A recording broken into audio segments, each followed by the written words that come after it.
BJP দেখিলোঁ, কংগ্ৰেছ দেখিলোঁ, এতিয়া BJP দেখিছোঁ। সকলোখিনি একেই, চব লংকাত গ'লে ৰাৱণ হৈ যায় প্ৰথম কথা। গতিকে সেইটো বস্তু বাৰে বাৰে নহ'ব, বাৰে বাৰে গোটেই জীৱনটো যদি এইটো চাই থাকিবলৈকে জন্ম হৈছোঁ আৰু তেনেহ'লে বেলেগ দেশত গুচি যোৱা ভাল, বেলেগ জেগাত গুচি যোৱা ভাল। গতিকে কিন্তু যাব মন নাই অসম এৰি, প্ৰথম কথা।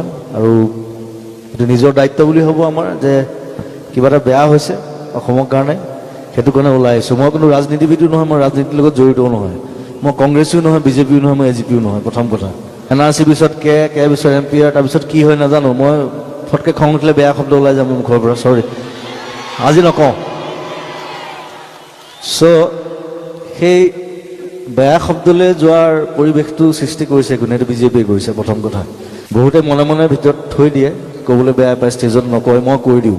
মই ভয় কৰা মানুহ নহয়, কাকো ভয়ো নকৰোঁ, কাকো খাতিৰো নকৰোঁ, ধ্যান পা খাতিৰ নকৰোঁ কাকো, BJP হওক কংগ্ৰেছ হওক। মই গান কৰিম, চিনেমা কৰিম, মোৰ সেইটোৱে কাম। মোৰ যিটো কামৰ কাৰণে পঠাইছে ঈশ্বৰে, মই সেইটো কামেই কৰিম আপোনালোকৰ কাৰণে, মৰালৈকে কৰিম।